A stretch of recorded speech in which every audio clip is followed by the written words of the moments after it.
Fascist হাসিনার দোসর গণপূর্তের অবৈধ সম্পদশালীরা এখনও ধরাছোঁয়ার বাইরে। তাদেরকে আনা যাচ্ছে না আইনের আওতায়। ফলে ফুরফুরে মেজাজে আছেন প্রকৌশলী সহ বিভিন্ন কর্মকর্তা কর্মচারীরা। পতিত সরকারের আমলে এই সংঘবদ্ধ চক্র লুটেপুটে খেয়েছেন হাজার হাজার কোটি টাকা, বনে গেছেন আঙুল ফুলে কলাগাছ।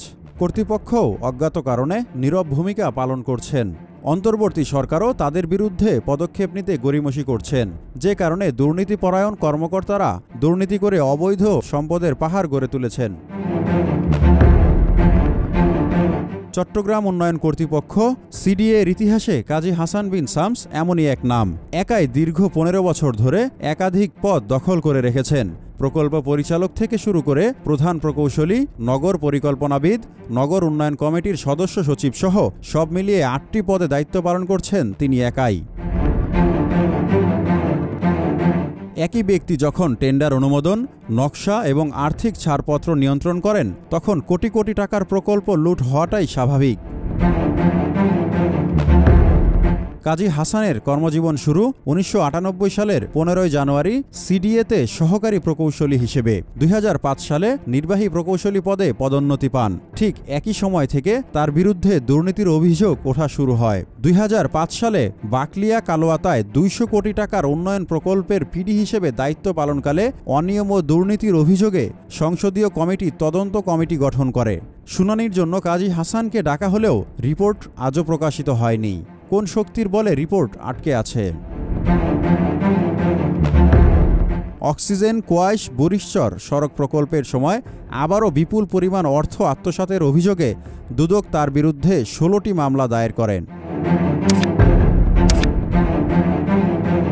2008 সালে 15 ডিসেম্বর কাজী হাসান বিন শামস দুর্নীতির দায় স্বীকার করে এবং 23/26 নং ট্রেজারি চালানের মাধ্যমে 3 লক্ষ টাকা রাষ্ট্রীয় কোষাগারে জমা দেন।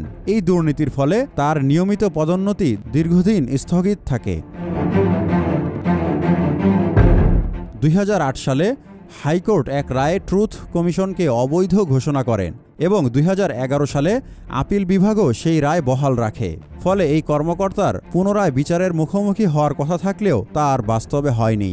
পতেঙ্গা থেকে সাগরিকা পর্যন্ত প্রায় 15 কিলোমিটার দৈর্ঘ্যের আউটার রিং রোড প্রকল্প, যার প্রথম অনুমোদিত ব্যয় ছিল 856 কোটি টাকা, কিন্তু পরবর্তীতে তা আরও 3 ধাপ বৃদ্ধি করে 2025 সাল পর্যন্ত মেয়াদ বাড়িয়ে ব্যয় ধরা হয় 3,324 কোটি টাকা, অর্থাৎ 856 কোটি টাকার প্রকল্প পরিণত হয় 3,500 কোটি টাকায়, যা লুটপাটের অন্যতম এক প্রমাণ।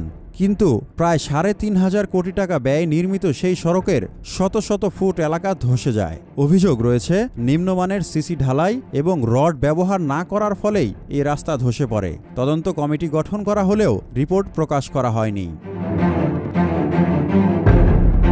চলতি বছরের 12 ফেব্রুয়ারি দুদকের এনফোর্সমেন্ট উইং দুর্নীতির প্রাথমিক সত্যতা পায়, যার তদন্ত এখনও চলমান। 2009 থেকে 2024 পর্যন্ত অন্যান্য প্রকল্প থেকেও 2 থেকে 5% পর্যন্ত কমিশন নিয়েছেন বলেও অভিযোগ রয়েছে। কাজী হাসান বিন শামসের মেয়ে নিউ ইয়র্কের স্টনি ব্রুক ইউনিভার্সিটিতে অধ্যয়নরত। গত 15 বছরে ফ্যাসিস্টের এই দোসরের বিরুদ্ধে হাজার কোটি টাকা পাচারের অভিযোগ রয়েছে। তদন্ত চলমান, কিন্তু তবু অনেকে বহাল। নাগরিকের প্রশ্ন, আইন কোথায়, দায়বদ্ধতা কোথায়, আর এর শেষই বা কোথায়?